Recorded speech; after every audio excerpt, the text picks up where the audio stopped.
So it's been a minute, but that's because everything has been snowed over outside the Danger Mountain outpost. And it makes it very tough to shoot or film anything. So I've actually had to join a range down the mountain to get a little range time in and review a couple of guns that are going to be upcoming here real quick. But I wanted to show you something that a viewer sent me. A viewer named Dawn, a longtime viewer of the show, put me in touch with some friends of his. And the friends of his own operator survival tool. I saw these guys come out, I don't know, 5 or 10 years ago. And it's just a little carbon scraping tool, essentially, that was designed to go inside of the pistol grip of a rifle, just to be a compact little maintenance tool for your AR-15. And I was contacted by my viewer Don, who asked if I would be interested in trying one of these out. He knows the owners, another awesome Idaho company. So I said, sure. Well, not only did they send me the operator survival tool, which was really cool, they sent me this operator survival tool kit. This little baggie contains a .22 caliber cleaning snake.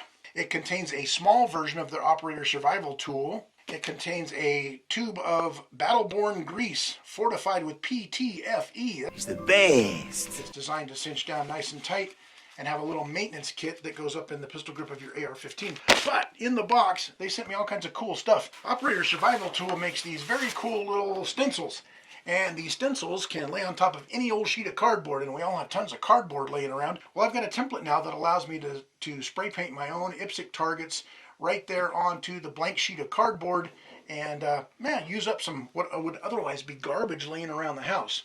Now, the cool thing about these templates is that once you spray them, they also include your Alpha, Bravo, and Charlie zones so that you'll be able to go out and actually practice or just know how accurate your shots are. OST also makes a smaller version. I haven't used this one yet, as you can tell, but this smaller version allows you some smaller targets. You can also paint on steel with this thing. And what's also a cool afterthought is they include these little stencils here that allow you to have no shoot and shoot targets. If you're running your own little USPSA course, throw a couple of these hands on there.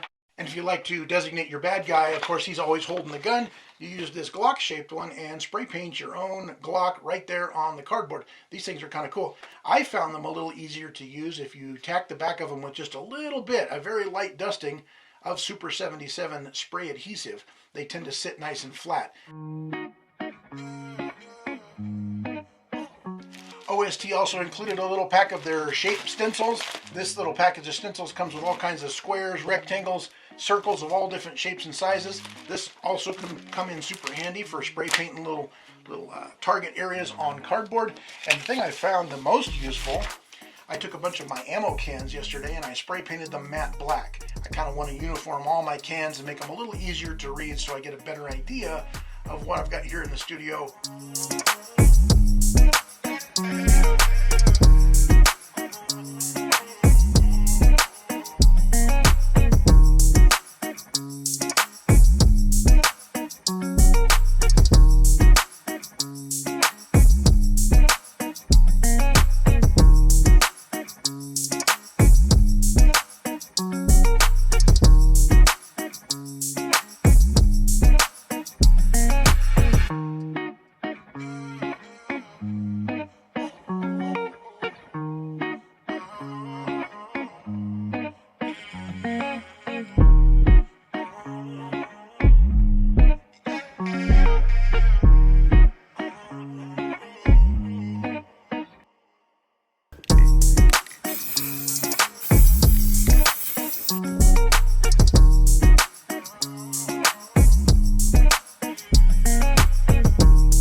Operator Survival Tool includes these cool little caliber listings so you can label the front of your can.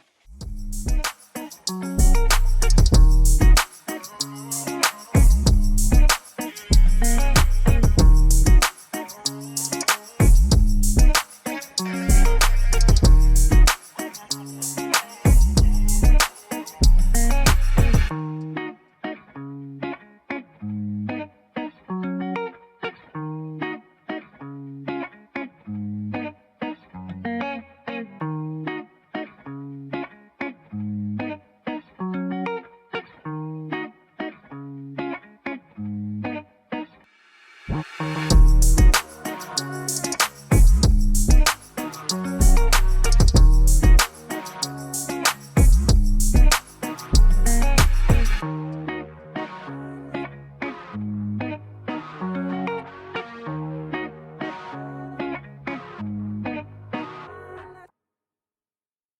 anyways, let's get down to the nitty-gritty. So we're going to grab up our little operator survival tool, our full-size tool, and I'm going to run you around the inside of a AR-15. We'll take apart an AR pistol I've got over here, and we're going to show you how this cleans the bolt and the firing pin and all of the little tools that are included on one little stamped piece of metal.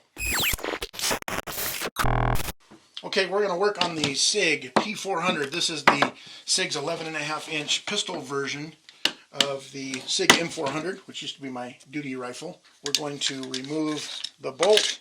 The operator survival tool has all these different little shapes carved into it, and I'll walk you around all these shapes really quick. You use this little little point here. You put that in the little pin that retains your bolt into the bolt carrier, and it allows you just to very easily lift that out. I don't know about you, but I'm always looking around for a dental pick or some other type of tool to pull that out.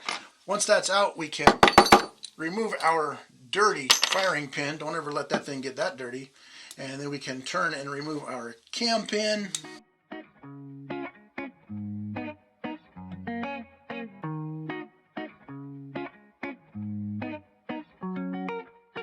Alright, so the first thing on this tool that we want to look at, these two little circles that are carved in here are not exactly the same size. These little firing pins are stainless steel. They're usually rather easy to clean. You just kind of wipe them off. But down here on the little shoulder can often get a little bit of carbon buildup right there. So what we do is we take one of those circles, and firing pins are sometimes built a little differently, so we can maybe take the small one or the large one. We're just going to lay our tool on there. Going to rotate the firing pin a little. Let's put this underneath so we can see if there's any garbage that flies off of it. We're going to rotate our firing pin some. If that doesn't fit, if you have a larger size firing pin for maybe a 308 or something, you can use this side. You're just going to put a little pressure on there to force it down onto that little shelf, and it's going to carve off whatever little bit of buildup you have on there. All right, and then we're going to just turn this tool. I'm going to push down on the tool while turning the firing pin, and it just cleans off anything that might be on that little ledge. Little tiny bits of carbon, but there wasn't a whole lot of buildup on there to begin with. Everybody knows AR-15 bolts are kind of famous for having a lot of carbon buildup up here on the little shoulder of this. It looks like a little trumpet here. Now in the past I've always taken a little flat blade screwdriver. This is not advisable, by the way. And I've always kind of just got in here and just started chipping up, just scraping up that little bit of carbon on there. Well, problem is that you can actually scratch up your bolt. I don't know if that even makes any damn difference. But if I've got a little tool now that does this work for me, I don't need to use a little flat blade screwdriver. What we do is we take this little pointed end here, and you see this long slot. This is actually designed to fit down in the inside of your bolt. Your survival tool is actually going to fit right into that shoulder. Perfect little shape. We're going to give it a couple of turns, and this survival tool is actually just scraping all the, and this time you can really see it on the coming off and landing on top of the little cleaning cloth. There's all kinds of garbage coming off of this thing. Again, I'm just putting a little pressure and a couple little turns here. When we remove it, look at that. Look how shiny that is now. We've got a clean bolt. Most of the carbon is off of there. If we need to, you can still do any kind of chipping. But man, most of our carbon buildup is gone. Another place on your AR-15 bolt that sometimes might accumulate some crud, not usually carbon, but sometimes just little brass flakes and grime and extra lubrication, is right here in these little lugs. And the operator survival tool has a little notch right in there that, when inserted right down inside that little lug, you can see perfectly cleans those out. While we're here on our bolt, two different things that we can use on this. We can clean out the gas key, of course, with the same little tool here. Not really usually much in there. But we can also take the end of this. This is sized right here to fit inside of your bolt, the bolt carrier. And as we turn it sideways, it's got kind of a gritty, grindy noise and feel that drives me insane, but we can see that it also tore off a little bit of stuff. There's some loose carbon that's built up in there. So it's got a little key built into the back of it here that is ideally designed for this little castle nut. Doesn't give you a whole lot of room out here for leverage, but out in the field, if this is in your pistol grip of your rifle, you could actually tack it onto your castle nut there, give it a couple of taps with a hammer. So I want to thank viewer Don for hooking me up with the OST people, and especially a big thanks to the Operator Survival Tool folks up in Post Falls, Idaho. So a lot of times here on the channel we review a lot of stuff that's sometimes out of reach for most of us, kind of expensive and hard to get, just kind of dreamy stuff.